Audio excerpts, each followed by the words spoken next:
Hello everyone, welcome to English academy की इस video के अंदर आज हम 22 और 23 सितंबर के जो द हिंदू की जो वोकैब है उसको हम लर्न करेंगे। तो वीडियो को शुरू करते हैं। आज की वीडियो का पहले हमारा वर्ड है रिलाई। यह रिलाई ऑन भी हो सकता है, रिलाई अपॉन भी हो सकता है, यानी रिलाई ऑन या रिलाई अपॉन समबडी या समथिंग। रिलाई ऑन या फिर अपॉन समबडी या समथिंग, इसका मतलब होता है टू ट्रस्ट, किसी पर यकीन कर लेना, या फिर डिपेंड ऑन, किसी पर डिपेंड होना, निर्भर होना। तो रिलाई ऑन समथिंग या रिलाई ऑन समथिंग और समबडी का मतलब हुआ किसी चीज़ पर यकीन करना या उस पर डिपेंड होना। इसके सिनोनिम्स हैं डिपेंड, बैंक, बैंक का मतलब किनारा भी होता है, बैंक का मतलब एक बैंक कमर्शियल में, और एक बैंक इसका मतलब काउंट भी होता है। तो रिलाई के निर्भर होना, इसकी सिनोनिम्स हो गए डिपेंड होना, बैंक होना या काउंट होना।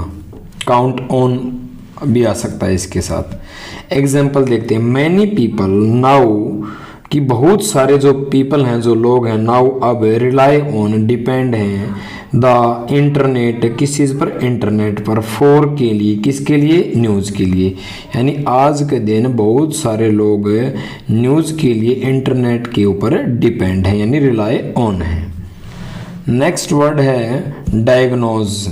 डायग्नोज का पार्ट ऑफ स्पीच वर्ब है। डायग्नोज का मतलब होता है टू फाइंड आउट, पता लगाना, एंड एग्जैक्टली, बिल्कुल सही सही, व्हाट इलनेस, की क्या बीमारी है, ए प्रॉब्लम, की जो बीमारी है, किसी भी पर्सन को, इलनेस है जो भी, उस पर्सन को, हैज़, कि इसके क्या बीमारी है, जैसे अल्ट्रासाउंड करवाना, एक्सरे करवाना, ठीक है, ये सारी चीज़ें करवाना, डायग्नोज करवाना कि व्यक्ति को कौन सी बीमारी है। या फिर what was the case of a problem, कोई भी प्रॉब्लम है उसका रीजन क्या है, उसका कारण क्या है, तो उसको कहते हैं डायग्नोज करना, यानी रोग का पता लगाना, उसे कहता है डायग्नोज करना। इसकी सिनोनिम्स है आइडेंटिफाई करना, पता लगाना, डिटरमाइन करना, डिटरमाइन निर्धारित करना, पता लगाना, या रिकॉग्नाइज करना, क्या करना, रिकॉग्नाइज करना। नेक्स्ट इसका एग्जाम्पल देख लेते हैं। She was diagnosed with breast cancer, यानी कि जब उसको डायग्नोज किया गया तो उसे क्या पाया गया, ब्रेस्ट कैंसर की जो बीमारी उसको पाई गई, यानी पता लगाया गया कि उसको ब्रेस्ट कैंसर है, स्तन कैंसर है। नेक्स्ट वर्ड है चेक। चेक का मतलब पता लगाना, या फिर इसका पार्ट ऑफ स्पीच जो है एक नाउन है, इसका मतलब होता है कंट्रोल करना। जैसे सोइल इरोजन होता है, भूमि अपरदन होता है, उसको कैसे चेक किया जा सकता है, कैसे रोका जा सकता है कि ज़्यादा से ज़्यादा पेड़ लगाने चाहिए। तो चेक का मतलब होता है कंट्रोल करना या रेस्ट्रेंट करना, RESTRAINT, रेस्ट्रेंट, कंट्रोल करना, चेक करना। नेक्स्ट वर्ड है ग्रीम। ग्रीम का पार्ट ऑफ स्पीच जो है एडजेक्टिव है। ग्रीम का मतलब होता है ग्रेव, गंभीर होना, सीरियस होना, यानी कि सीवियर, कोई भी चीज़। सीवियर का मतलब कठोर भी होता है, और सीवियर का मतलब गंभीर होना, यानी कि कोई चीज़ बहुत ज़्यादा टेरिबल होना। तो ये जो है ग्रीम के जो है सिनोनिम्स हैं, सिमिलर वर्ड हैं। एग्जाम्पल देख लेते हैं। द वेदर फोरकास्ट, वेदर मौसम की जो फोरकास्ट की गई, फोरकास्ट का मतलब होता है भविष्यवाणी करना, यानी मैं इसको प्रिडिक्ट कह सकता हूँ, PREDICT, प्रिडिक्ट, भविष्यवाणी करना। या फिर फोरटेल, फोर मीन पहले, टेल माने बताना, फोरटेल यानी भविष्यवाणी करना। तो the weather forecast is pretty green, weather की, मौसम की जो है फोरकास्ट की गई कि जो मौसम है बहुत ही ज़्यादा क्या रहेगा, ग्रीन है, गंभीर है, ये जो है भविष्यवाणी की गई। नेक्स्ट वर्ड है हमारा फिफ्थ, डिलिमिटेशन करना। डिलिमिट या डिमिलिटेशन, इसका पार्ट ऑफ स्पीच जो है नाउन है। टू सेट या फिर से exactly what the limits of something are, set कर देना या उसके बारे में बताना, एग्जैक्टली, बिल्कुल सही सही बताना कि किसी भी चीज़ की उसकी लिमिट्स क्या है, यानी इसको कहते हैं सीमांकन करना। क्या करना, सीमांकन करना। सिमिलर वर्ड हो जाएगा, इसका सिनोनिम्स हो जाएगा डिमार्केशन करना, डिमार्केशन करना। नेक्स्ट वर्ड है फ्रॉट, FRAUGT, फ्रॉट। इसका पार्ट ऑफ स्पीच जो है एडजेक्टिव है। फ्रॉट का मतलब होता है डिस्ट्रेस, यानी कि तनावग्रस्त होना, निराश होना, परेशान होना, टेंस में होना। नेक्स्ट वर्ड है सेटर। इसका पार्ट ऑफ स्पीच जो है वर्ब है। सेटर का मतलब होता है ब्रेक, तोड़ देना या स्मैश कर देना। ब्रेक कर देना, स्मैश कर देना यानी सेटर कर देना। Next word is therein lies the rub. Therein lies the rub, ये एक फ्रेज है। Phrase is a group of word which has not a complete meaning. तो ये एक फ्रेज है, इसका मतलब होता है that is where the problem. That is where the problem यानी कि समस्या यही है, समस्या प्रॉब्लम यही है, उसे कहते हैं देयर इन लाइज द रब। नेक्स्ट वर्ड है क्रैक डाउन। इसका पार्ट ऑफ स्पीच जो है नाउन है। क्रैक डाउन का मतलब होता है स्ट्रिक्ट एक्शन। सख्त जब भी कार्रवाई की जाती है किसी गवर्नमेंट के द्वारा, उसको कहते हैं क्रैक डाउन करना।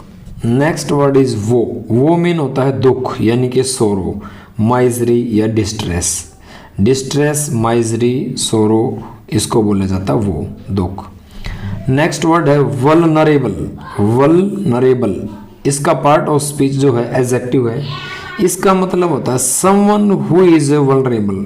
वल्नरेबल मान लिया कोई भी व्यक्ति वल्नरेबल है, कैन बी इजिली हार्म्ड, तो उस व्यक्ति को आसानी से हार्म किया जा सकता है, नुकसान पहुंचाया जा सकता है या उसको हर्ट किया जा सकता है, आहत किया जा सकता है। इसका मतलब हो गया वल्नरेबल का मतलब हो गया वीक होना, कमज़ोर होना, एक्सपोज्ड होना। एग्जाम्पल देखते हैं। ही टूक एडवांटेज ऑफ मी, उसने मेरा बहुत फ़ायदा उठाया। वेहन जब I was at my most vulnerable, जब मैं बहुत ज़्यादा वीक था तो उसने मेरा बहुत ज़्यादा फ़ायदा उठाया, उसे कहते हैं वल्नरेबल। वल्नरेबल। और नेक्स्ट है हमारा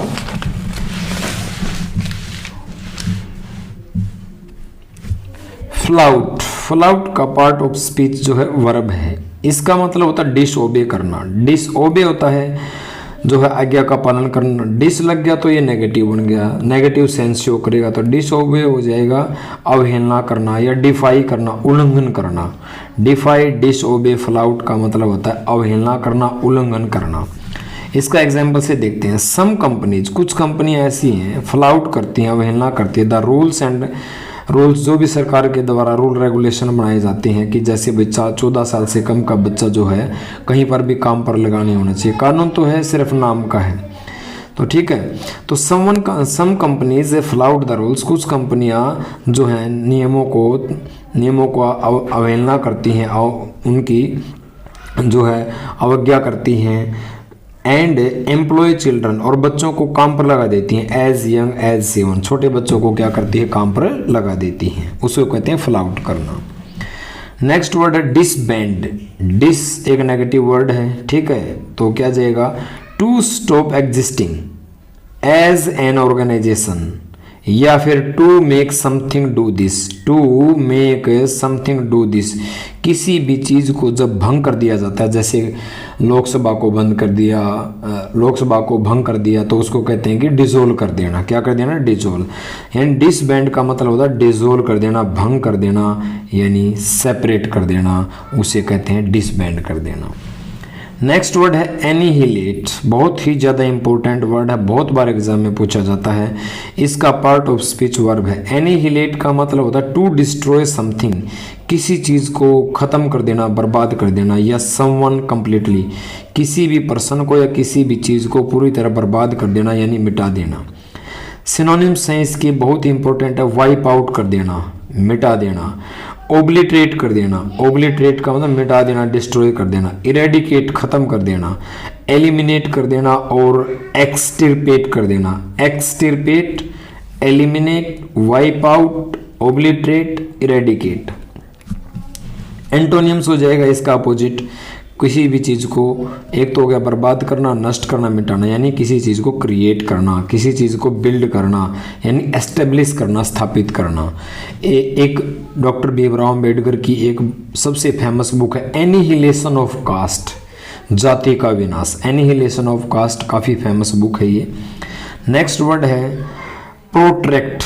प्रोट्रैक्ट इसका पार्ट ऑफ स्पीच है वर्ब, इसका मतलब होता है lasting for a long time, लंबे समय तक रहना, या फिर लॉन्गर देन एक्सपेक्टेड, जितनी उम्मीद की थी वो लंबे समय तक रहना, यानी किसी चीज को लंबा करना, दैट इज कॉल्ड प्रोट्रैक्ट। प्रोट्रैक्ट इसके सिनोनिम्स हैं प्रोलॉन्ग लंबा करना, एक्सटेंड बढ़ा देना, लंबा करना, लेंथन करना यानी कि लंबा करना।